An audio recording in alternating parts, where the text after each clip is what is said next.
जैसे आप सब लोगों ने देख ही लिया होगा थंबनेल पर, हम आज क्लास 10th का विज्ञान का मतलब साइंस का पार्ट 1 पढ़ेंगे, जिसका नाम है रासायनिक अभिक्रियाएं एवं समीकरण।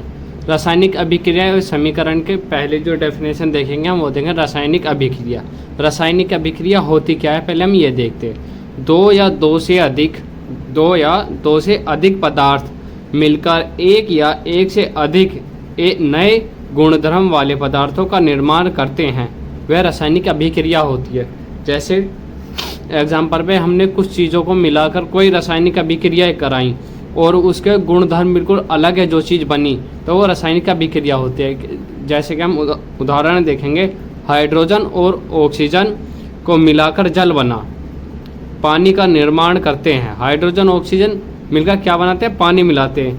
जैसे H2 + O oxygen equals to H2O, यह है हमारा जल का सूत्र, पानी बनाते हैं। और इनका गुणधर्म दोनों का अलग अलग है। हाइड्रोजन और ऑक्सीजन ये दोनों ऐसी गैस हैं जिनमें आग जल्दी से लगती है, और इनसे मिलकर जो बना जल वो क्या काम करता है, पानी को बुझाने का काम करता है। तो इनके गुणधर्म दोनों के अलग अलग हो गए। और किसी भी रासायनिक अभिक्रिया को भौतिक विधियों से उलट नहीं किया जा सकता है।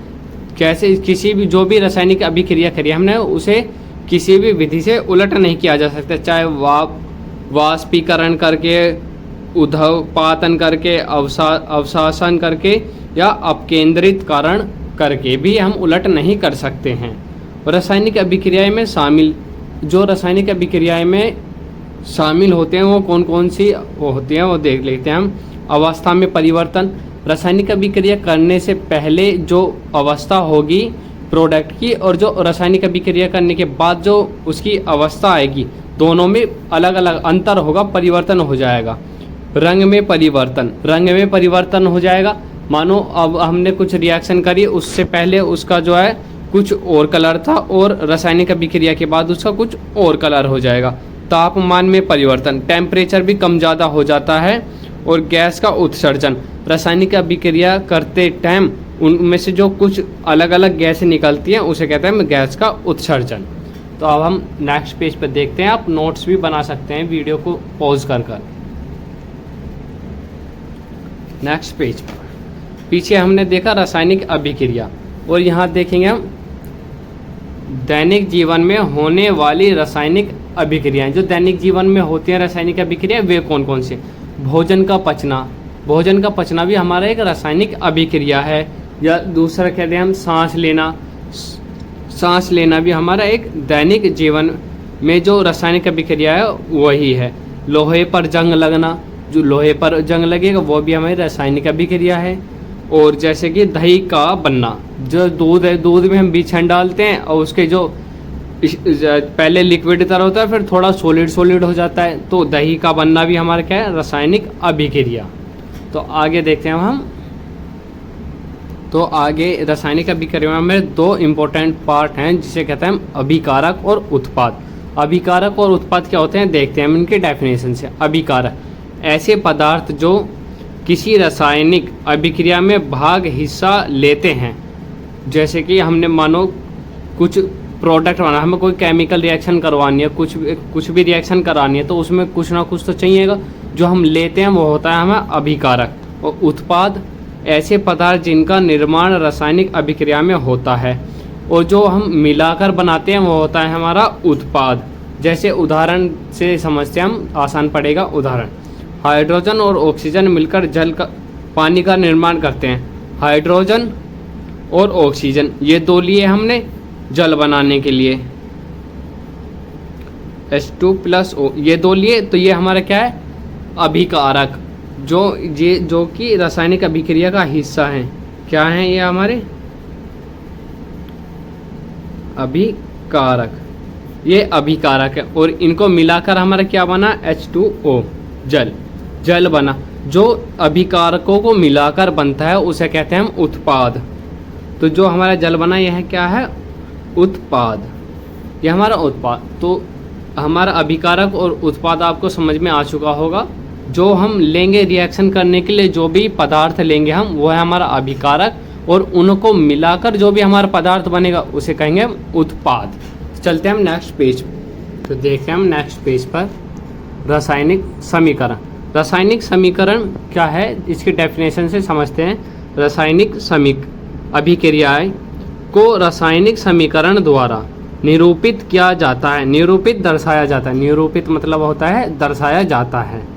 ठीक, रासायनिक अभिक्रिया के अभिकारकों और उत्पादों में पदार्थ के प्रतीकों मतलब सूत्र, जो उसका सूत्र होता है, सूत्र का इस्तेमाल किया जाता है। सूत्र का भी इस्तेमाल किया जाता है। प्रतीकों के साथ उनकी भौतिक अवस्था को भी दर्शाया जाता है। भौतिक अवस्था को कैसे दर्शाया जाता है, हम एग्जाम्पल के उससे समझेंगे, एग्जाम्पल के थ्रू समझेंगे। और अभिकारक, चाहे उसमें अभिकारक हो या उत्पाद हो, जो भी है उनके हमें सूत्र लिख के उसके जो भौतिक अवस्था है, उसके जो सिंबल हैं, वही भी हमें दर्शाने पड़ते हैं। जैसे हमने 1.1 तुम्हारी बुक में दे रखा है। 1.1 में क्या दे रखा है, मैग्नीशियम रिबन का वायु ऑक्सीजन में दहन कर मैग्नीशियम ऑक्साइड बनाना। मैग्नीशियम ऑक्साइड जो तुम्हारा मैग्नीशियम रिबन है, उसको जलाकर हमें मैग्नीशियम ऑक्साइड बनाना है। तो जलाने के लिए सबसे पहले हमारी कौन सी गैस होती है, ऑक्सीजन महत्वपूर्ण कार्य करती है किसी भी चीज़ को जलाने के लिए। अब इसमें हम देखते हैं अभिकारक और उत्पाद हमारे क्या क्या हैं। जैसे कि हमारा मैग्नीशियम है और ऑक्सीजन है, ये क्या है, हमारा अभिकारक है। मैग्नीशियम और ये हमारा क्या है, अभिकारक। ये दोनों हमारे अभिकारक है, मैग्नीशियम और ऑक्सीजन। मैग्नीशियम और ऑक्सीजन को मिलाकर हम क्या बनाएंगे, उत्पाद बनाएंगे, जो कि हमारा उत्पाद क्या बनेगा, मैग्नीशियम ऑक्साइड बनेगा। तो हम देखते हैं, इसे लिखते हैं इसके सूत्रों की तरह। मैग्नीशियम को लिखेंगे Mg+O2 ऑक्सीजन। जैसे ही हमारा अभिकारक एक होगा तो कोई बात नहीं, दो या दो से ज़्यादा होंगे तो हमारे अभिकारक के बीच में क्या लगेगा, जोड़ का निशान, जमा का निशान लगेगा। और फिर लगे हम तीर का निशान। ये तीर का निशान जो है रासायनिक अभिक्रिया को दर्शाता है। और इस तीर के निशान के सिर की तरफ जो होगा वो हमारा उत्पाद आता है, और जो इसके पूंछ की तरफ होता है वो हमारा अभिकारक होता है। क्या होता है ये हमारा अभिकारक। जो इसके पूंछ की तरफ है तीर की, वो हमारा अभिकारक, और जो इसके आगे आएगा सिर के आगे वह उत्पाद। जैसे कि हमारा मैग्नीशियम प्लस ऑक्साइड को मिलाकर बना MgO, मैग्नीशियम ऑक्साइड बना हमारा। मैग्नीशियम रिबन को मिलाकर हमारा बना मैग्नीशियम ऑक्साइड। और इसमें ये जो है हमारा क्या है, उत्पाद बन गया। उत्पाद हमें मिल गया, अभिकारक पता चल गया। लेकिन इसमें एक कमी है, क्या है, जो हमारे यहाँ पे ऑक्सीजन 2 हैं लेकिन यहाँ पे हमारा ऑक्सीजन 1 है। तो ये संतुलित होने चाहिए। ये संतुलित कैसे करते हैं, इसे देखें हम वीडियो में आगे देखेंगे। ठीक, और इसके जो हमें ऐसी जो भी हमें वो मिलेंगी, ऐसी जो भी रिएक्शन मिलेंगी जो संतुलित नहीं है, उनको क्या कहेंगे हम, कंकाली अभिक्रिया। जो भी ऐसी अभिक्रिया होंगी उसे कहेंगे हम कंकाली अभिक्रिया। और जो हमने ऊपर पढ़ा था इसका भौतिक अवस्था, ये जो हमने भौतिक अवस्था को भी दर्शाने की बात करी थी, भौतिक अवस्था कैसे दर्शाई जाती है उसके कुछ पहले ये देख लो। जैसे हमारा कोई सॉलिड ठोस है, उसको हम S से दर्शाते हैं, और लिक्विड यानी द्रव जो है हम L से दर्शाते हैं, और गैस को गैस ही कहते हैं तो उसे हम G से दर्शाते हैं। और एक्वस जिसे हम AQ से दर्शाते हैं। एक्वस क्या होता है, जलीय विलयन, जो जल के अंदर बना हुआ हो उसे हम एक्वस कहते हैं, और AQ से दर्शाते हैं। जैसे कि हमारा ये है, हम इसको दर्शाएंगे कैसे, इसकी भौतिक अवस्था के साथ। तो देखते हैं हम Mg, पहले क्या लिखा हमने, मैग्नीशियम Mg क्या है, हमारा सॉलिड है, तो S से हम इसे दर्शाएंगे प्लस O2 ऑक्सीजन। जो हमारा ऑक्साइड है, ऑक्साइड क्या है, हमारा गैस है, तो इसे हम G से दर्शाएंगे एरो लगा के। मिलाकर क्या बना हमारा MgO, मैग्नीशियम ऑक्साइड बना। तो ये मैग्नीशियम ऑक्साइड क्या हमारा सॉलिड, इसे हम S से दर्शाते हैं। तो हम चलते हैं नेक्स्ट पेज पर। तो देखते हैं हम नेक्स्ट पेज पर क्या है हमारा, रासायनिक समीकरण को संतुलित करना। इस पेज पर देखें हम रासायनिक समीकरण को कैसे संतुलित करते हैं, एटम को या कैसे संतुलित करते हैं, या फिर परमाणु को कैसे संतुलित करते हैं। उसके लिए हमने ये एक बॉक्स बना रखा है, जो कि हमने यह फॉर्मूला लिखा है iron plus H2O water, iron और वाटर के हम रिएक्शन कराएं Fe3O4 प्लस H2 मिला हमें, ठीक। और यहाँ पे हमें क्या करना है, जैसे हमें तत्व क्या है, हमारा आयरन है, हाइड्रोजन है, ऑक्सीजन है, और इसके जो हमें अभिकारक और उत्पाद है कितनी कितनी इनके क्वांटिटी है वो हमें यहाँ पे लिखना है। जैसे कि हम देख सकते हैं अभिकारक में Fe हमारा क्या है, 1 है, तो यहाँ अभिकारक में Fe हम लिखेंगे 1, और H 2 है, हाइड्रोजन हमारे 2 हैं, हाइड्रोजन की क्वांटिटी 2 है तो हम अभिकारक में 2 लिखेंगे, और ऑक्सीजन की क्वांटिटी हमारी अभिकारक में 1 है तो यहाँ हम 1 लिखेंगे।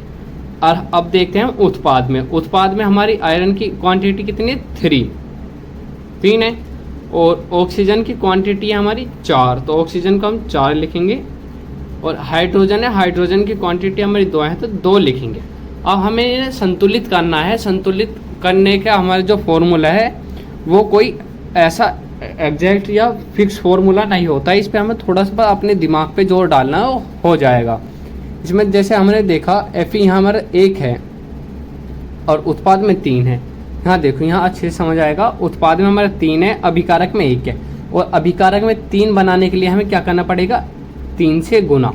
अगर हम 3 से Fe की गुना कर देंगे तो Fe अभिकारक में भी 3 और उत्पाद में भी 3, और हमें जो भी हम इसके जो ये एटम या परमाणु को संतुलित करेंगे उससे पहले हमें ब्रैकेट बना लेना है। जैसे हमने Fe आयरन पे, वाटर पे, और आयरन ऑक्साइड पे, और H पे, इन पे हम बॉक्स बना लेंगे। क्यों? क्योंकि हमने जो भी बॉक्स बनाए, ब्रैकेट बनाए हैं, ब्रैकेट के अंदर हम कोई भी बदलाव नहीं कर सकते, जो भी बदलाव करेंगे हम ब्रैकेट के बाहर करेंगे, बाहर ही हम ब्रैकेट के बाहर ही हम इनकी मल्टीप्लाई कर सकते हैं। जैसे कि हमने यहाँ पे देखा अभिकारक के हमें आयरन में 3 से गुना करनी है तो हमारे ये संतुलित हो जाएंगे, तो हम यहाँ लिख देंगे 3। अब हमारे अभिकारक में भी 3 आयरन है और उत्पाद में भी हमारे 3 आयरन हैं।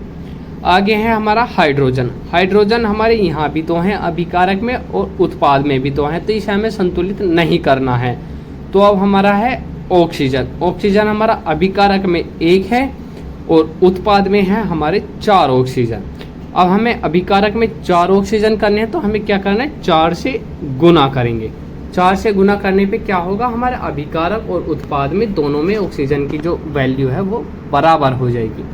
अब हमें यहाँ पे अंदर तो कर नहीं सकते तो हमें 4 की मल्टीप्लाई बाहर ही करनी होगी। अब हम बाहर 4 की मल्टीप्लाई करेंगे तो ये ऑक्सीजन तो हमारा 4 हो गया, यहाँ भी 4 हो गया, लेकिन हाइड्रोजन क्या हुआ हमारा, 4 दूनी 8 हमारे हाइड्रोजन हो गए। जब भी तुम्हें कहीं ऐसे वैल्यू दिखे या ऐसा नंबर दिखे तो उनकी आपस में मल्टीप्लाई करनी पड़ती है। जैसे 4 की हमने 2 से मल्टीप्लाई करी 8, तो जो हमारी जिस नंबर के, जिस एटम के पीछे भी, जिस भी सिंबल के पीछे ये नंबर लिखा होगा केवल उसी की क्वांटिटी बढ़ेगी, ना कि दूसरे वाले की। जैसे कि हमने H2 की 4 से मल्टीप्लाई करी है तो 8 हाइड्रोजन हुए, ना कि हमारे ऑक्सीजन। जो पीछे वाली है वैल्यू है, जो पीछे वाला नंबर है उसकी वैल्यू वही रहेगी जो ब्रैकेट के बाहर है। जैसे कि 4 ऑक्सीजन यहाँ, 4 ऑक्सीजन यहाँ। अब हमारे 8 तो हो गए हैं क्या, हाइड्रोजन यहाँ है हमारे 2 हाइड्रोजन। तो हम क्या करेंगे, यहाँ हमारे हो गए हैं गुना 4 और यहाँ भी हम गुना 4 कर देंगे, क्योंकि 8 तो हमारे अभिकारक में हो गए, ठीक, और 8 ही चाहिए हमें उत्पाद में, तो हम यहाँ पे क्या कर देंगे, 4 से गुना। आगे जगह नहीं है इसलिए मैंने पीछे लिख दिया, आगे लिखना आप। तो हम गुना करने के बाद इसको लिखेंगे कैसे, देखते हैं। 3Fe, और हमें इसके साथ के साथ जैसे हमने पीछे देखा था, पीछे वाले पेज पर हमने देखा था, हमें जो इनके परमाणु के जो सिंबल हैं वो भी लिखने पड़ते हैं। जैसे कि कहेंगे दर्शाए जाते हैं हमारी अवस्था, बहुत ये सॉलिड, जैसे जो भी सॉलिड है S लिखना, लिक्विड के लिए L लिखना, प्रतीकों को भी हमें यहाँ पे दर्शाना है। जैसे कि Fe हमारा आयरन, आयरन कैसा होता है हमारा सॉलिड, तो सॉलिड के लिए क्या लिखेंगे हम, S लिखेंगे, ठीक। आगे फिर प्लस 4H2O, हमारे पास 4H2O हैं, और वाटर हमारा कैसा होता है लिक्विड, लिक्विड के हम लिए L लिखेंगे, फिर एरो लगाएंगे।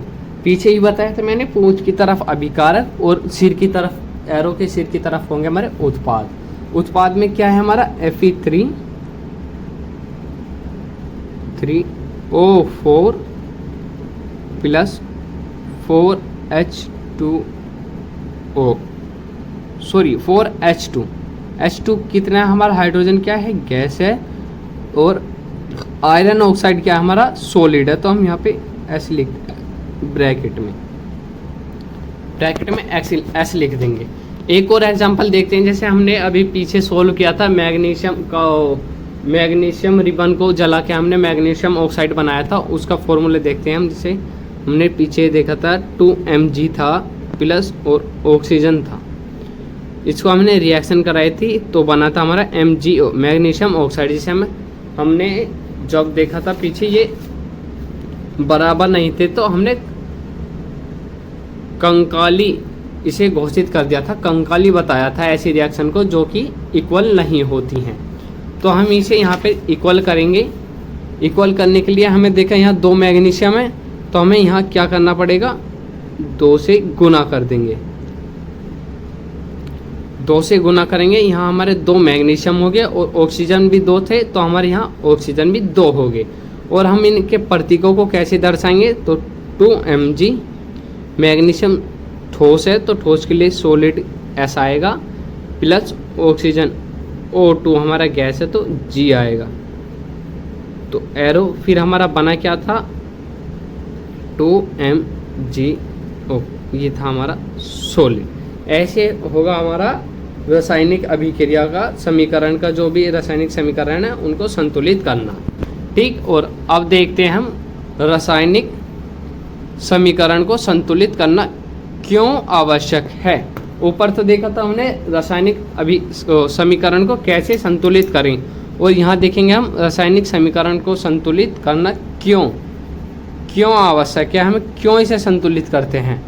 तो ये सब आपने क्लास 9th में पढ़ा ही होगा, द्रव्यमान संरक्षण का नियम आपने पढ़ रखा है क्लास 9th में। फिर भी मैं आपको एक बार बता देता हूँ, किसी भी रासायनिक अभिक्रिया में न तो द्रव्यमान का निर्माण होता है और न ही विनाश होता है। ये कहना चाह रहा है कि किसी भी रासायनिक अभिक्रिया करोगे तुम्हारे पास जितनी क्वांटिटी है अभिकारक और उत्पाद की, ना तो वो कम होगी ना ही वो ज़्यादा होगी, समान रहेगी। ना तो उसका विनाश होता है और ना ही निर्माण होता है। निष्कर्ष जो है हम ये देखते हैं, रासायनिक अभिक्रिया के पहले अभिकारक एवं उसके बाद उत्पाद प्रत्येक पदार्थों के परमाणुओं की संख्या बराबर होनी चाहिए। हमारी जो रासायनिक अभिक्रिया ठीक से जभी होगी जब उसके अभिकारक और उत्पादों की प्रत्येक पदार्थ, जितने भी पदार्थ हैं उनके परमाणुओं की संख्या बराबर होगी, तभी हमारी ठीक से रासायनिक अभिक्रिया संतुलित हो पाएगी। चलते हम नेक्स्ट पेज पर। तो हम इस पेज पे देखेंगे क्या, रासायनिक अभिक्रियाओं के प्रकार। रासायनिक अभिक्रियाओं के कितने प्रकार होते हैं। तो पहला प्रकार हमारे सामने है संयोजन अभिक्रिया। संयोजन अभिक्रिया क्या होती है ये हम डेफिनेशन से देखते हैं। इस अभिक्रिया में 2 या 2 से अधिक अभिकारक मिलकर एक अकेला उत्पाद बनाते हैं। मतलब हमने कोई भी 2 अभिक्रिया लेनी है, जैसे कि A प्लस B, ये 2 अभिक्रिया हैं और ये मिलकर अभिकारक जो हैं, ये 2 जो अभिकारक हैं ये मिलकर एक C उत्पाद बना रहे हैं। तो ये होता है हमारा संयोजन अभिक्रिया। एग्जाम्पल देखते हैं हम, उदाहरण जैसे कोयले का दहन, carbon plus oxide, carbon plus oxide, carbon हमारा सॉलिड है, ऑक्सीजन हमारा गैस है। इन दोनों को हम जब मिलाएंगे तो हमारा CO2 गैस निकलेगा। तो जो हम ये 2 क्या है हमारे अभिकारक, और क्या उत्पाद बनाया, एक उत्पाद बनाया 2 अभिकारकों ने मिलकर। ऐसे ही दूसरा एग्जाम्पल देखते हैं हम, जल का निर्माण। जल का भी हमारा 2 अभिकारक को मिलाकर ही निर्माण होता है, हाइड्रोजन प्लस ऑक्सीजन। ये 2 अभिकारक मिलकर एक उत्पाद बनाते हैं जो है हमारा जल, जल का निर्माण करते हैं। तो यहाँ भी 2 अभिकारकों ने मिलकर एक उत्पाद बनाया। जब भी कभी हमारे 2 अभिकारक मिलकर एक उत्पाद बनाएंगे उसको कहेंगे हम संयोजन अभिक्रिया। चलते हैं हम दूसरे पॉइंट पर। तो दूसरा पॉइंट है इसका वियोजन अभिक्रिया। पीछे देखा हमने संयोजन, यहाँ है वियोजन। वियोजन क्या है, इसकी डेफिनेशन देखते हैं। एक अभिकारक टूटकर दो या दो से अधिक उत्पाद में बदल जाए तो उसे वियोजन अभिक्रिया कहलाती है। वह जो भी अभिक्रिया है वो क्या कहलाती है, वियोजन अभिक्रिया कहलाती है। मतलब अभिकारक टूटकर, एक अभिकारक को हम दो बार अलग अलग तोड़ देंगे। जैसे कि कोई ए अभिकारक है, हम इसे बी और सी में दो उत्पाद में तोड़ दिया तो क्या होगा, हमारा वियोजन अभिक्रिया। जैसे कि ऊष्मीय वियोजन होता है, उसमें वियोजन होता है, वैद्युत वियोजन होता है, और हमारा क्या होता है, प्रकाशीय वियोजन होता है। ऊष्मीय वियोजन कैसे होता है हमारा, देखते हैं। ये ऊष्मीय वियोजन, ऊष्मीय वियोजन हमारा अभिकारक का ऊष्मा गर्मी द्वारा किया गया वियोजन।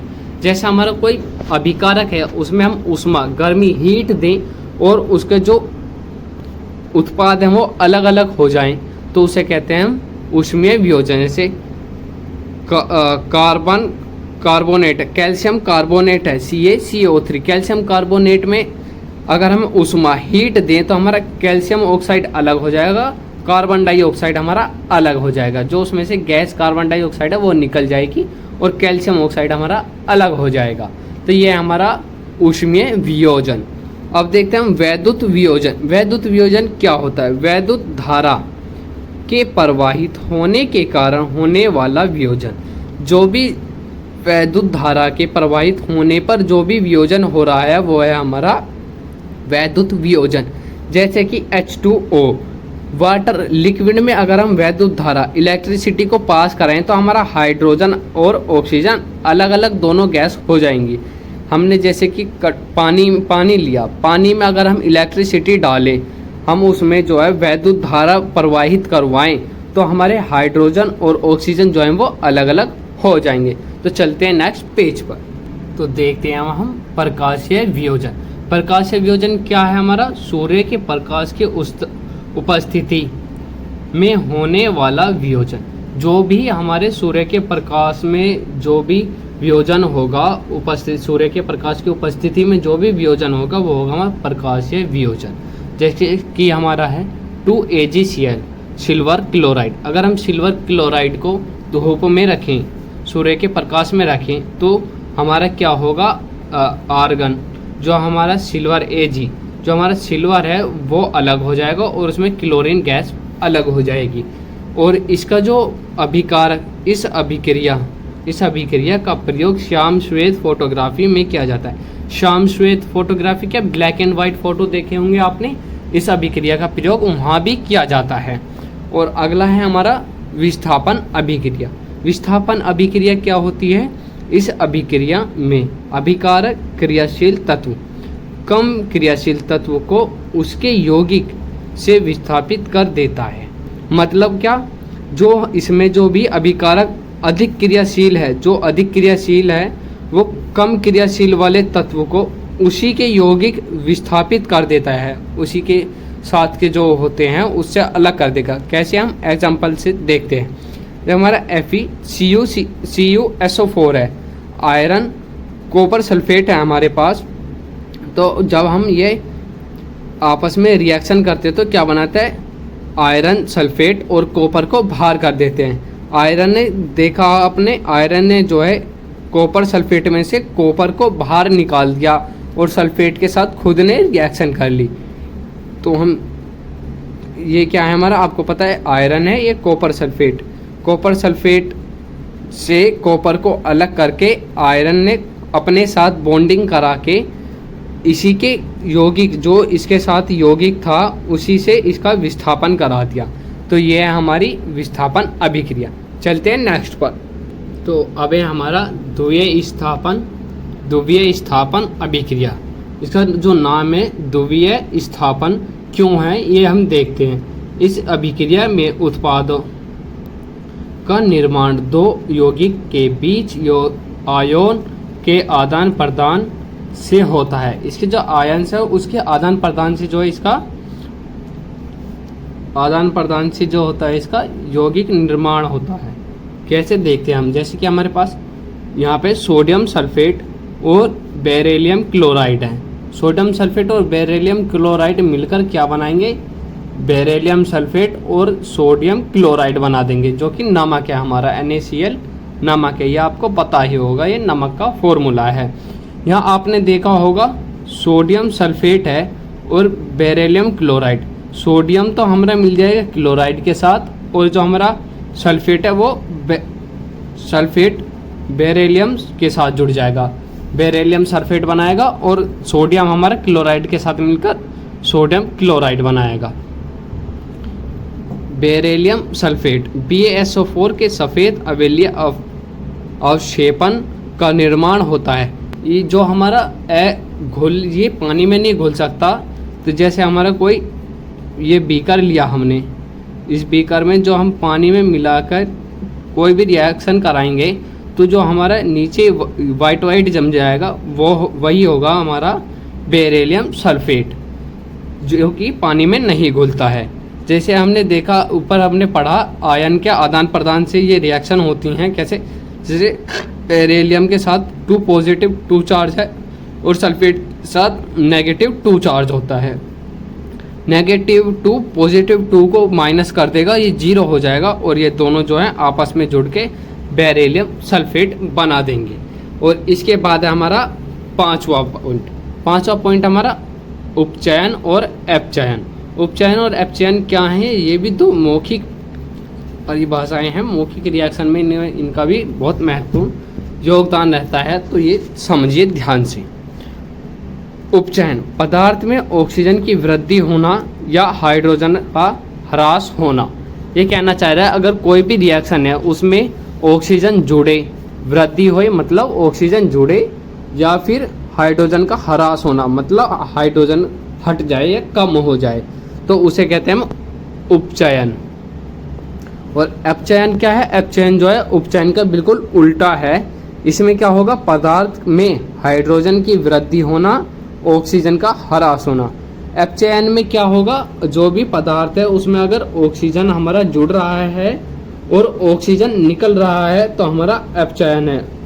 ठीक, एग्जाम्पल से देखते हैं हम, जैसा हमारा C+O2 CO2 carbon plus oxide मिलकर कार्बन डाइऑक्साइड बना रहे हैं। तो जैसे हमारा कार्बन में ऑक्साइड ऑक्सीजन जुड़ रहा है इसमें, तो ये होगा हमारा उपचयन।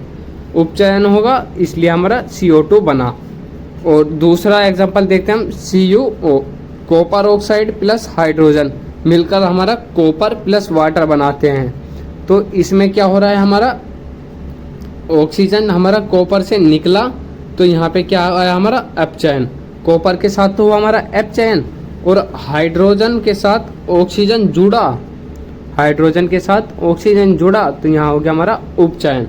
ऑक्सीजन जहाँ भी जुड़ेगा वो होगा हमारा उपचयन, और हाइड्रोजन जहाँ से भी हटेगा या ऑक्सीजन हटेगा हाइड्रोजन बढ़ेगा वो होगा हमारा अपचयन। तो चलते हैं नेक्स्ट पेज पर। तो यहाँ देखेंगे हम दैनिक जीवन में उपचयन अभिक्रियाओं के प्रभाव कैसे पड़ते हैं। पहला है हमारा संरक्षण, संक्षारण। संक्षारण क्या है हमारा, जब कोई धातु, पदार्थ, वायु, पानी, अम्ल आदि के संपर्क में आता है तब धातु संक्षारित हो जाता है। जैसे कि संक्षारित होता है जब भी हमारा पानी, ऑक्सीजन या किसी भी उसमें उसकी लपेट में आएगा तो संक्षारित हो जाएगा। संक्षारित कैसे होगा देखते हैं। जैसे कि हमारा एग्जाम्पल, लोहे पर जंग लगना, चांदी सिल्वर पर काली परत, तांबे का हरी परत। जैसे हमारा लोहे पर जंग लगना, हमारी कोई भी लोहे की चीज़ है, आपने देखा होगा उसमें पानी डल जाए या हवा में ऑक्सीजन होती है, ऑक्सीजन से रिएक्ट करके उस पर रेड जो जंग लग जाता है, वो उससे बचने के लिए हम क्या करते हैं, उस पर पेंट कर देते हैं। कोई भी हमारा लोहे का गेट है, उस पर ऑक्सीजन लग रहा है, पानी लग रहा है, हवा लग रही है, तो जंग लगेगा। जंग से बचने के लिए हम क्या करते हैं, इस पर पेंट कर देते हैं।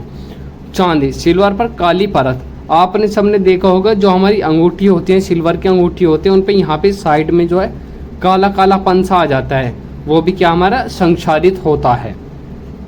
तांबे पर हरी परत, जो हमारा तांबे का लोटा होता है, पूजा का जो लोटा है होता है, उसमें भी अगर हम साफ सफाई ना करें किसी भी तांबे के बर्तन में तो उस पर हरी परत जम जाती है।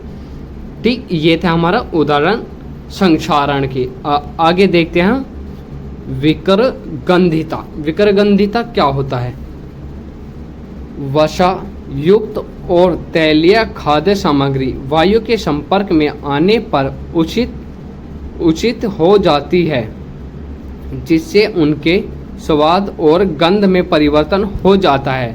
ये कहना चाह रहा है, मानो जैसे आपके पास कोई सब्जी है, एक कटोरी सब्जी है, वो आपने रात को बाहर रख दी, ठीक, बाहर रख दी, तो अब इसमें क्या होगा, इसका जो स्वाद है उसमें भी परिवर्तन होगा, और जो इसकी सुगंध है, जो इसकी महक थी, उसमें भी परिवर्तन होगा, ये खाने लायक नहीं रहेगी। आपने देखा होगा कोई भी तली हुई चीज़, जैसे कि हमारे चिप्स ही मान लो, चिप्स के पैकेट हैं, तले हुए हैं उसके अंदर चिप्स, वो खराब ना होए, इतने चिप्स और इतनी गैस, इसमें हम क्या भरते हैं, नाइट्रोजन गैस भरते हैं चिप्स के पैकेट में, ताकि वो खराब ना हो। या तो हम गैस से उसे बचा सकते हैं, नाइट्रोजन गैस से, या फिर इसको हम फ्रीजर में रख देंगे ठंडा होने के लिए। तो जो भी इसकी विक्रयगंधित का जो रिएक्शन है वो धीमी पड़ जाएगी खाना ठंडे होने तक। तो ये थी हमारी विक्रयगंधिता। और चल देखते हैं अब हम नेक्स्ट पेज पर। यह हमारे रासायनिक अभिक्रिया के प्रकार। रासायनिक अभिक्रिया के प्रकार तापमान के आधार पर, तापमान के आधार पर भी हमारी रासायनिक अभिक्रिया होती है, जैसे ऊष्माक्षेपी अभिक्रिया। ऊष्माक्षेपी अभिक्रिया क्या है, इसकी डेफिनेशन से हम समझते हैं। जिन अभिकारकों में उत्पाद के निर्माण के साथ साथ ऊष्मा का भी उत्सर्जन होता है, प्राकृतिक गैस का दहन, जैसे कि हमारा प्राकृतिक गैस का दहन, ये एग्जाम्पल है। मीथेन है हमारे पास, मीथेन में अगर हम ऑक्सीजन मिलाएं, ऑक्सीजन और मीथेन के आपस में रिएक्शन करें, तो हमारा कार्बन डाइऑक्साइड और वाटर अलग हो जाएगा, जिसमें कि ऊष्मा भी होगी। वाटर यहाँ क्या होगा, हमारा गैस के रूप में होगा। मानो जैसे हम मीथेन और ऑक्सीजन के हम रिएक्शन करें, इन दोनों अभिकारकों को मिलाकर उत्पाद बना रहे हैं, इनकी अभिक्रिया, रासायनिक अभिक्रिया करा रहे हैं हम, तो इसमें से क्या होगा, कार्बन डाइऑक्साइड गैस निकलेगी और वाटर निकलेगा भाप की तरह। जैसे आप कोई सब्जी बनाते हैं, उसमें से भाप निकलती है ना, तो वो भाप पानी ही होता है। आपने कभी भी किसी भी सब्जी या किसी भी चीज़ को गर्म करते टाइम उसके ऊपर प्लेट रखोगे तो देखोगे पानी टपक रहा है, तो ऐसे ही गैस के रूप में पानी भी निकलेगा। और जब किसी भी चीज़ को गर्म करोगे तो ऊष्मा तो उसमें से ऑटोमेटिक ही निकलेगी, मतलब भाप, ऊष्मा मतलब हमारा हीट, जो उसका तापमान है। ऊष्माशोषी अभिक्रिया। ऊष्माशोषी अभिक्रिया क्या है, जिन अभिक्रियाओं में अभिकारकों को तोड़ने के लिए ऊष्मा प्रकार या विद्युत ऊर्जा की आवश्यकता होते हैं। ये क्या होते हैं, हम इसे समझते हैं एग्जाम्पल के उससे। तो जो हमारा ऊष्माशोषी है, मानो जैसे कि हमने कोई एक प्रोडक्ट है हमारे पास, इसे हम हीट देंगे, ऊष्मा देंगे। ऊष्मा यहाँ तो हमें मिल रही थी ऊष्मा, और यहाँ पर हमें ऊष्मा देनी है। ऊष्मा देने, जिसमें हम ऊष्मा दे के रिएक्शन करेंगे, वो हमारा ऊष्माशोषी। जैसे कि हमारे जो पीछे हमने पढ़ा था ऊष्मा प्रकाश और विद्युत, ऊष्मा प्रकाश और विद्युत वियोजन जो पढ़े थे हमने पीछे, ये सब इसके उदाहरण हो जाएंगे। तो यहाँ होता है चैप्टर हमारा ख़त्म। मुझको लगता है आपको अगर वीडियो में थोड़ा बहुत भी कुछ समझ आया हो तो बताना कमेंट में, जहाँ कहीं भी कमी रही हो वो कमेंट करके बताना ज़रूर। और वीडियो अच्छी लगी तो लाइक करना और चैनल को सब्सक्राइब करना मत भूलना, क्योंकि 10वीं के जो भी हमारे से बनेगा वो सब इस चैनल पर कंटेंट के रूप में हम डाल देंगे।